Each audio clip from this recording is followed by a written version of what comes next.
Hi, I'm Fabian, and today I'm going to continue my lecture series on Hegel's Science of Logic. So the last time, in the last video, I discussed the notion of a beginning. And I looked at Hegel's text in the Science of Logic about the notion of a beginning and the importance of clearly stating the beginning, clearly um, elaborating theoretically on where we must begin. And there we saw that for Hegel, the beginning is as much as important as the actual goal of the analysis and of the process of the analysis, because if one doesn't stipulate the proper beginning, doesn't think through the proper beginning, then one is likely to only gain a sort of partial knowledge. So I'm going to continue now on page 69, where we ended the last time with a discussion of simple immediacy. So Hegel says, simple immediacy is itself an expression of reflection and contains a reference to its distinction from what is mediated. This simple immediacy, therefore, in its true expression, is pure being, just as pure knowledge is to me knowing as such, quite abstractly, so too pure being is to me nothing but being in general, being and nothing else without any further specification and filling. So, Hegel's beginning point, the place from which he's going to begin the beginning, is pure, immediate being. And pure being for Hegel is being, but being without anything other than being itself. It's being, but a being that hasn't yet been determined. It's indeterminate. It lacks any qualitative features. It lacks difference. But at the same time, it lacks identity. Because if it had any sort of self-identity, at least insofar as we think of a pure immediate being, then its identity would already be defined against its difference. And so if you have being, we might say, well, being is identical to itself. Then also you've already assumed that being is also different from something other than itself. It articulates, that would articulate a sort of otherness. And it's this otherness that Hegel is trying to avoid. Of course, he's going to analyze otherness, he's going to analyze identity and difference. But at the beginning of the analysis, all we have is simple immediacy. And Hegel says it's the object of a reflection. Simple immediacy is the object of a reflection, and the reflection of what has been mediated. So when I think, I have simple immediacy, actually this is a reflection of the opposition to mediation. It's a distinction from what is mediated. So in some sense, simple immediacy already has internal to it a sort of difference from what is mediated. So in this way, we say, okay, we have pure immediate being. It's absolute, simple, indeterminate, non-qualified, non-quantified being. But at the same time, all this immediacy of being is already defined in opposition to mediated being. So, right. So this is Hegel, where Hegel begins, and he's going to give a sort of analysis of this. And what he says is, here the beginning is made with being, which is represented as having come to be through mediation, a mediation which is also a sublating of itself. So the beginning, we begin with simple immediate being.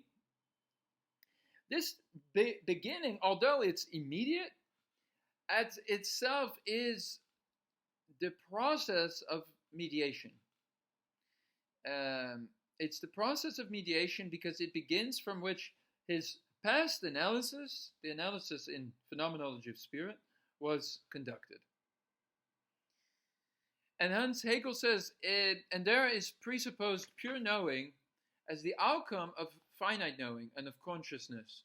But if no presupposition is to be made and the beginning itself is taken immediately, then its only determination is that it's to be the beginning of logic of thought as such. All that is present is simply the resolve, which can be regarded as arbitrary, that we propose to consider thought as such. Thus the beginning must be an absolute, or what is synonymous here, an abstract beginning, and so it may not presuppose anything, must not be mediated or by anything, nor have a ground. Rather, it is to be itself the ground of the entire science. Consequently, it must be purely and simply an immediacy, or rather, immediacy itself. Just as it cannot possess any determination relatively to anything else, so too it cannot contain within itself any determination, any content, for any such would be a distinguishing and an interrelationship of distinct moments, and consequently a mediation. The beginning, therefore, is pure being. Okay, so now we've read quite a bit of text. Don't be so, how should I put it, intimidated by Hegel's language use. I know he uses a lot of big words, immediacy, indeterminacy, being, and so forth, but don't let this prevent you from engaging with the Hegelian analysis, because actually Hegel is making, in many ways, a very simple point here. What he's saying is that if we make no presuppositions about being, we begin with being, nothing else, then we're presented with being as the absolute beginning of logic. That's all we have. We have essentially an empty abstraction, being, lacking any kind of content. Its only content is to begin. It's the place from which we begin the analysis, but more than that, we can't say. We can say that being is where we must begin the procedure of dialectical analysis. Beyond this, nothing else. This is all we can say.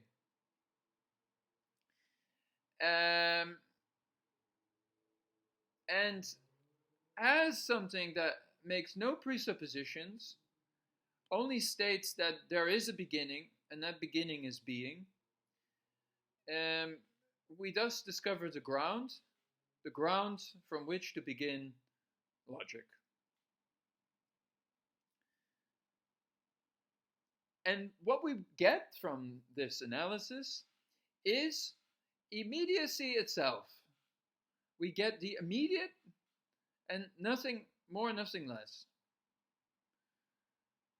So, and Hegel says, just as it cannot possess any determination relative to anything else, so too it cannot contain within itself any determination, any content. Right, so being, it lacks any internalized distinction between itself and an other. Right? We reflect on being, and we can't say, well, being is different from non-being, or being is different from nothingness. Of course, it is different from non-being and nothingness, but to begin the analysis is to begin from a place in which those presuppositions are bracketed, as they might say in phenomenology, and in which we then gradually move beyond being.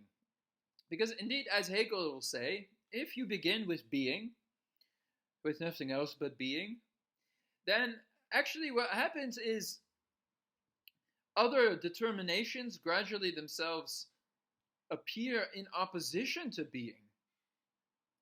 I begin with immediate being, I suspend or I bracket or I abstract from all of its content, right? I don't make assumptions. I don't say, well, being is, being is different from non-being. No, I just say being. It's presented to me. It's neither identical nor different. It's neither a subject nor an object. It's neither something or an other. It lacks precisely anything that could give it a determinate content. And it's in this very lack that Hegel will say something appears. And what appears is precisely nothing at all. Nothing. Nothing appears because nothing can be said of being without being losing its immediacy.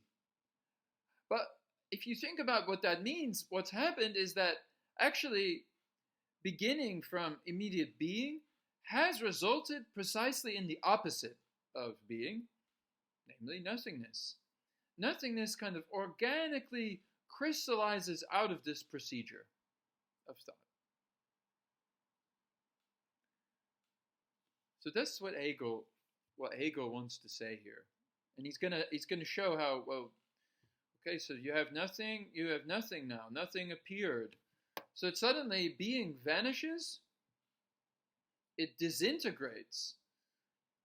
What makes it disintegrate is the negation produced by the reflection on being's content, and it is precisely the content of being is to have no content at all. It's to lack a content. It's to exist, but in the very form of nothingness. Hence, what we now have as a result of reflection is we lose being, and we end up with nothingness. So now we actually have two terms. Being stands in a negative relationship to nothingness. Nothingness has now begun, has now appeared. We're not going to talk about nothingness just yet. I want to read now further in the text from Hegel. The insight that absolute truth must be a result, and conversely that a result presupposes a prior truth, which, however, because it is a first, objectively considered is unnecessary, and from the subjective side is not known. This insight has recently given rise to the thought that philosophy can only begin with a hypothetical and problematic truth, and therefore philosophizing can at first be only a quest. Well, what Hegel is saying here is that he's essentially saying, well, okay, I have this truth, but every truth presupposes a prior truth. And as a result, I have to problematize that truth, situating myself in the context of what's come before and also what comes after. And as a result, philosophizing is, as he puts it, a quest in which we kind of journey through the presuppositions of our thinking. Indeed, this is very much why Hegelian philosophy tends to be sometimes called critical philosophy, because it sort of deconstructs the presuppositions on which thinking itself relies. Okay, I'm going to move along. I don't think this point is so important. Hegel says it must be admitted that it is an important consideration, one which will be found in more detail in the logic itself, that the advance is a retreat into the ground, to what is primary and true, on which depends, and in fact from which originates, that which the beginning is made. So we begin with being, and all we can state about being is that it's the beginning of logic itself.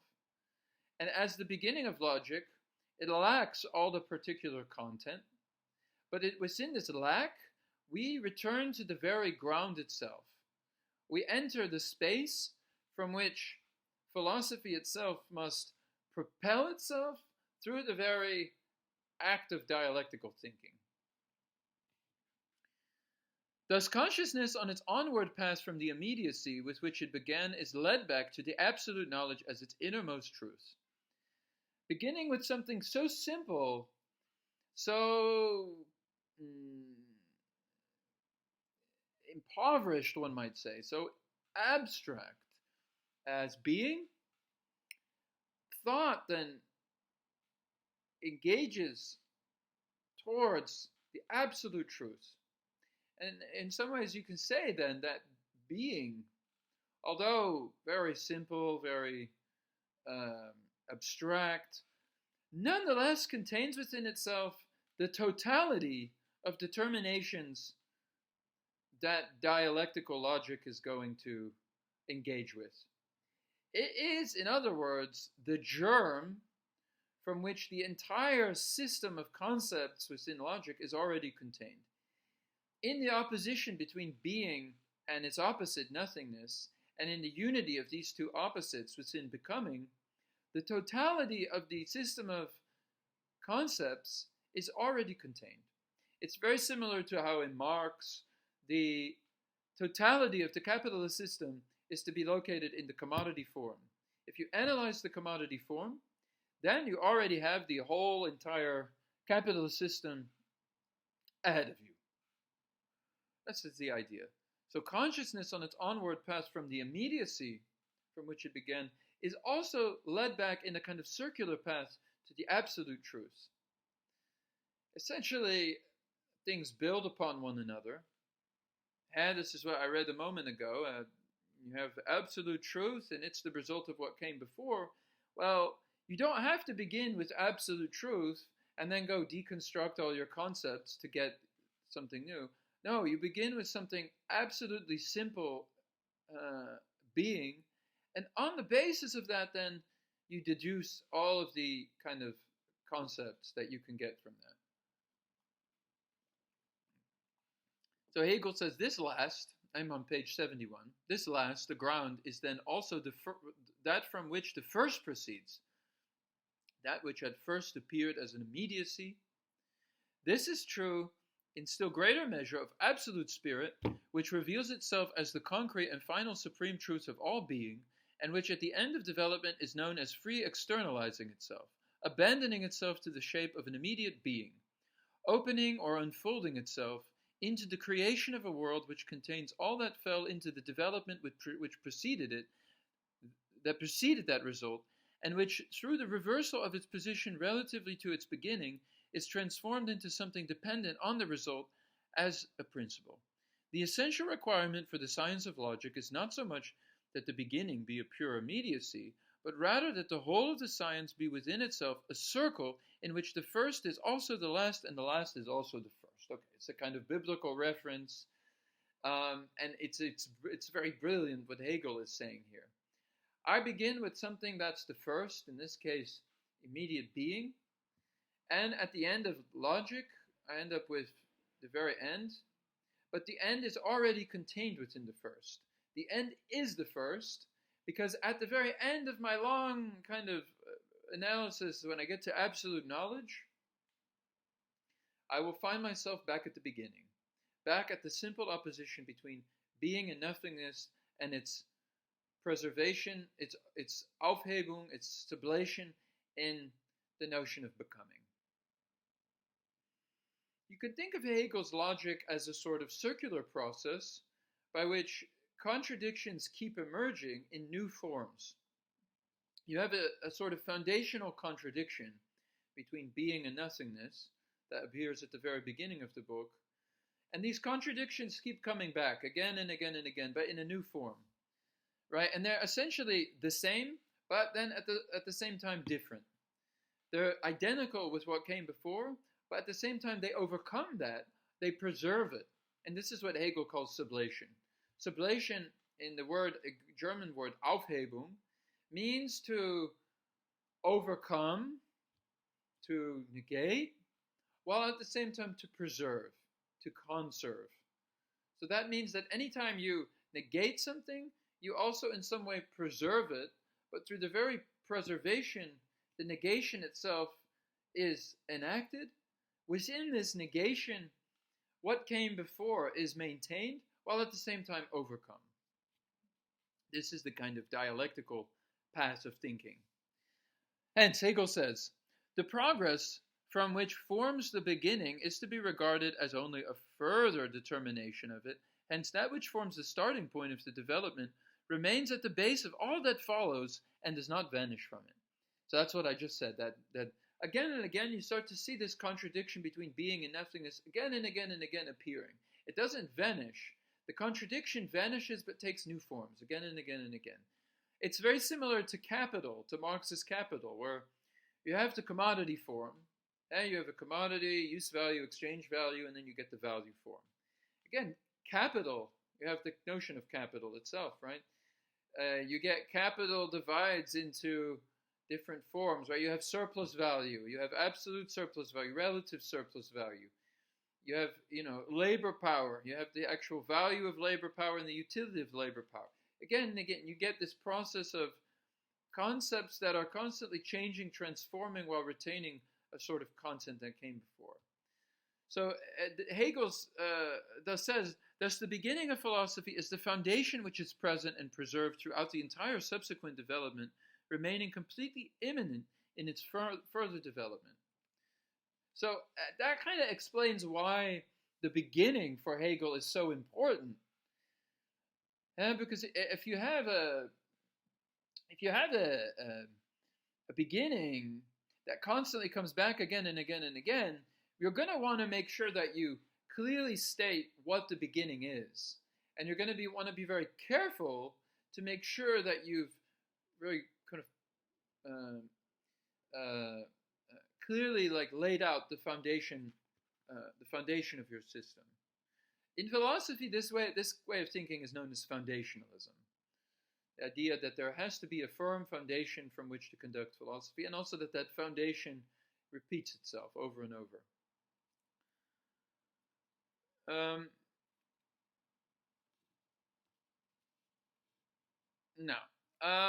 So here on page 72, Hegel begins to talk about the identity of opposites, which is foundational to Hegelian dialectics. So we tend to think of opposites, right, as things that are opposed to each other, like up and down, right and left, being and non-being, good and bad. In the Hegelian system, opposites are an articulation of difference, but contain within themselves at the same time identity. So in the Hegelian understanding, being and nothing are absolutely different, but at the same time are identical. And I think it's kind of difficult for people nowadays to think about the identity of opposites. But to understand the identity of opposites really is to get to the heart of the dialectics. The ancient Greek philosopher Heraclitus devoted a lot of thought to this idea of identity of opposites. He has this famous river one. To the same river we both go and we don't go. We both are and we are not, he says in one of his famous sayings. Right? So you step into a river, you step into, I don't know, the Thames River in London. You step into the river and, well, you could step at it at different places in London. You can step in it at Westminster. You can go further down the river and step in it there. It's the same river. But at the same time, the moment you step in the river has already become different from itself. It's because it's changing.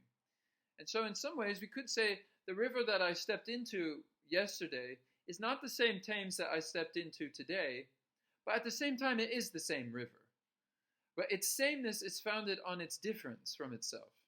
It can remain the same river precisely because the river is constantly different from itself. But at the same time, this difference is made possible through the sameness that's articulated in the river. And the river is a kind of constant conflict between its identity and its difference, and maybe eventually this will cause the river to become something totally different from itself.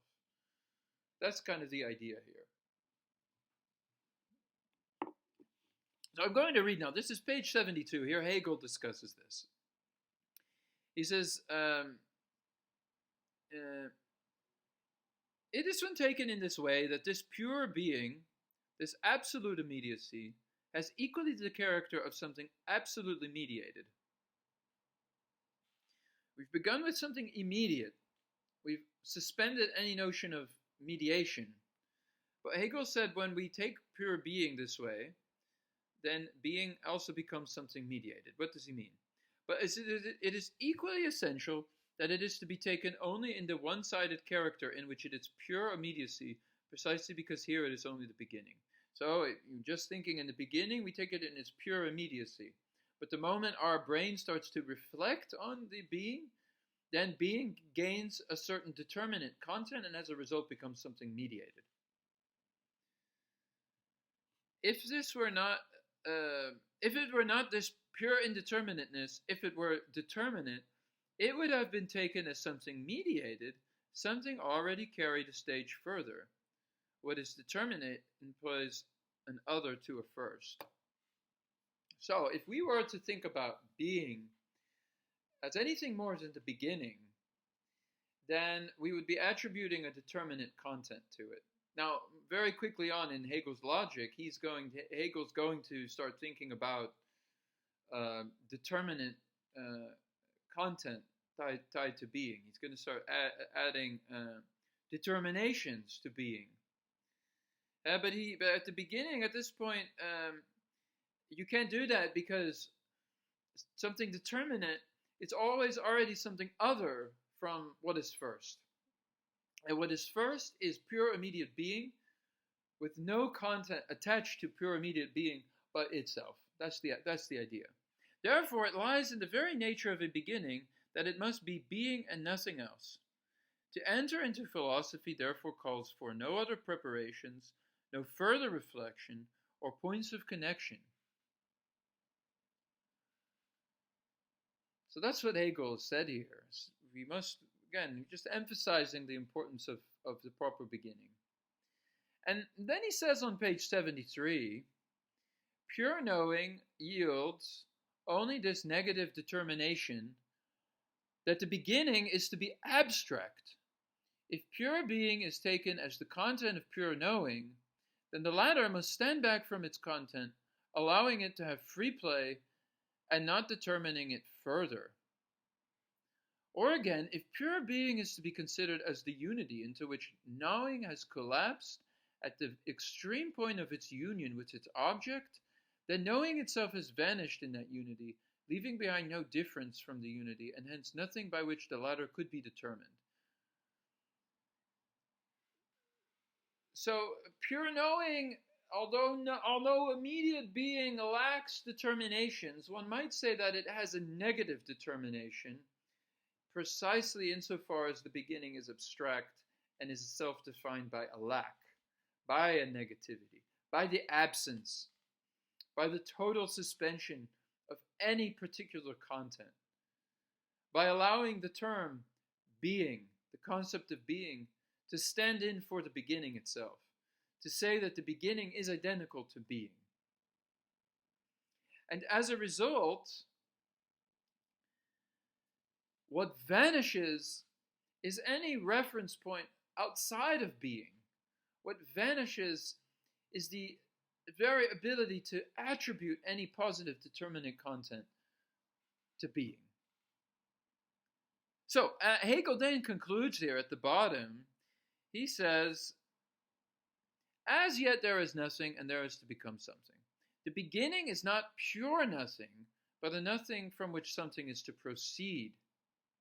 Therefore, being too is already contained in the beginning. So it's very important that you don't think of the beginning as nothingness. Just because we're beginning with the concept that's essentially empty and is more or less identical to nothing, nonetheless means that it is something. And what it is the beginning from which something is to proceed. Something is to proceed from pure immediate being. And therefore, being itself is itself contained within the very notion of the beginning. In the notion of the beginning, being is contained as one of its most foundational conceptual notions. Hence, the beginning, therefore, contains both being and nothing. It's the unity of being and nothing. So, yeah, because if you begin to reflect on being, what you end up with is nothingness, right? Because if I think about, well, what is being? Okay, being is the absence of determinations, the absence of content, the absence of difference, the absence of identity. Hence, it's nothing. It lacks. But, oh, being's gone. It's disappeared. But then if I ask myself, but, well, what is nothing? Nothing is lack. It's absence. But I still have to use the term is. And hence, I still have to attribute it being.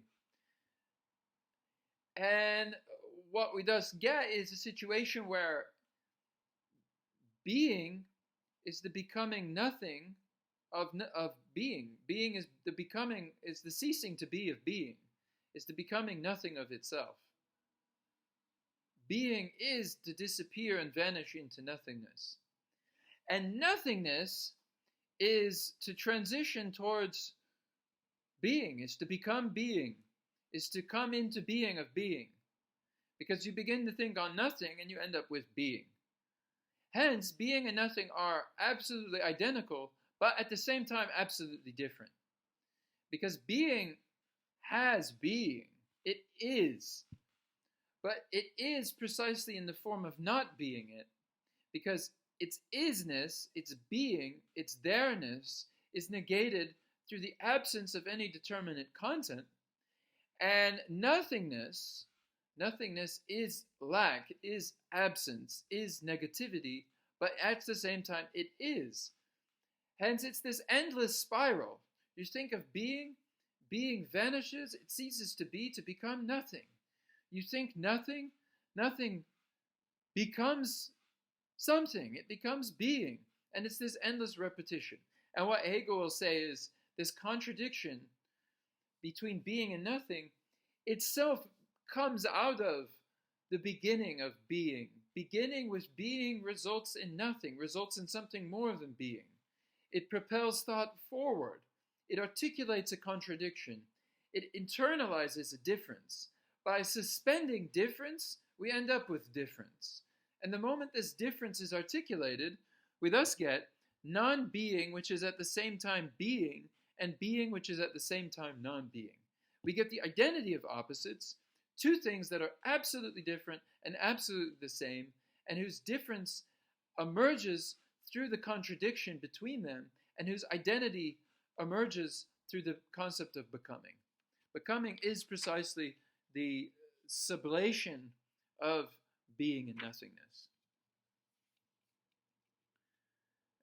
So Hegel says in the next page, page 74,